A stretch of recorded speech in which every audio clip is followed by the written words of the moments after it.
karong buntaga atong makauban si Christian Carlo Ria from Davao City. He's a vlogger, content creator, ug usasab ka product endorser. Good morning, Christian! Welcome sa At Home with GMA Regional TV. Okay naman po so far. May mga upcoming na mga vlog naman din po ako, and of course yung may ibang endorsement din naman po. Christian, buot na mo masayran ang imuhang daily routine, and can you describe unsa ba ang experience nimo as a content creator?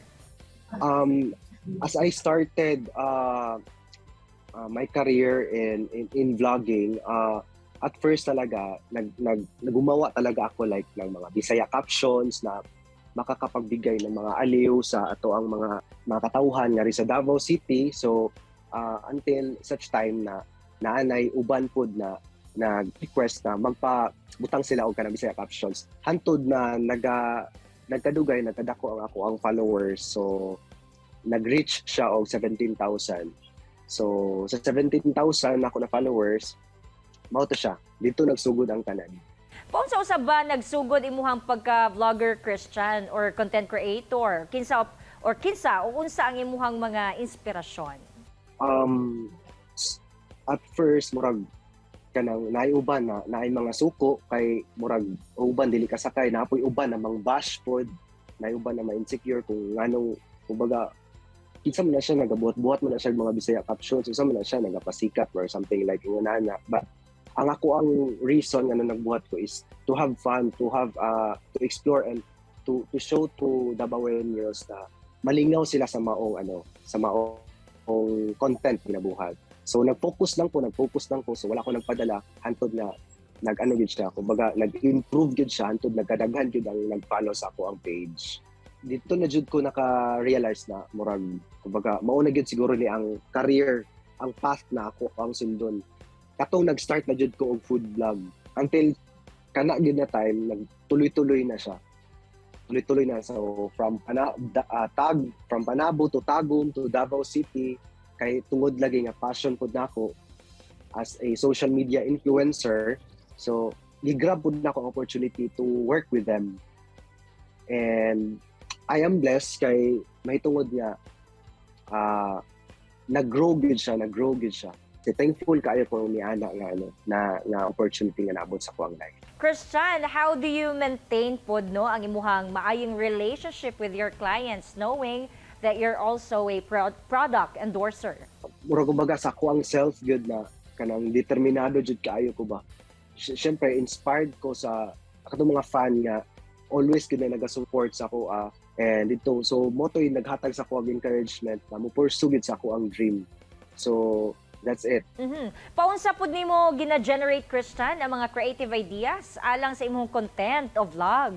Katong creative ideas ito is dili lang man good siya kay vlog. So pag mag-vlog ko sa ka restaurant, nakoy i-add on na more something like cinematic film na wala sa ubang food vlogger. So naga-create ko naga-capture kog mga clips sa maong restaurant.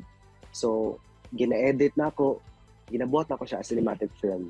So dito ko naapo dahil ko kumbaga skills may tungod sa pag-edit sa maong vlog shot. Doon na ba'y panahon nga gusto na kamuundang sa imong ginahimo, or how do you stay motivated? Makaingon ko nga nag-trust yun sila sa kuha kay from that day na nag-vlog ko, ipakita din ako sila ang output. Katupod lagi ang cinematic film pod. Mao pud to ang ilahang giapas gyud. Kay naa siya cinematic film na ihatag na nako sa ilaha. At lagan ako sila copy. So that's it. So marag nainganyo gid sila ni adtong panahon na pod na nagpa-vlog sila sa ako. So if ever sir mag-approach sila sa ako, syempre depende man pugod ako ang schedule kung ano sa ako available, availability na ako kay may tungod na ako ko uban ang mga naka-schedule na ako. So that's it. Mag-message sila sa kuha, mag-PM sila sa kuha ngayon na. And then sometimes, some other time, ako po ang, kumbaga, pag na ako'y magustuhan ng restaurant food, na gusto na ako'y vlog, ako po ang really na mag-approach po sila ha. Alright, anything you wanna add, Christian, or any message alang sa atong kapuso viewers, labi na alang sa mga gusto nga mahimong content creator? sa mga kapuso nato diha, kung gusto jud kaayo ninyo nga mag-vlog or mag-vlog, at first dili gyud siya sayo, no, kay may tungod zero magyud ang inyong followers, but you have to pursue, you have to pursue your dreams. Na if ever gusto ninyo na mag-vlog, dili gyud mo lang angay nga basta-basta lang ma-discourage. So at first sige ana man gyud siya, hago gyud siya, but you have to, kumbaga mukamang gyud ka sa maong kuan ba, sa maong kalisod aron lang malampos nimo ang maong butang na gusto nimong maabot sa imong kinabuhi. So ayan, dili lang ka mo give up, you have to push and push and push until such time na ma-realize na lang dahil mo, matingala na lang ka nga inana na siya kadako ang mga nag-subscribe, nag-follow sa imuhang or like sa mga fan nimo ni ang inana.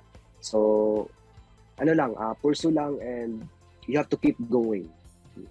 Dili lang ma-discourage. Ayan. Daghang salamat, Christian! Thank you kaayo sa inyong tanan. Kini ang At Home with GMA Regional TV.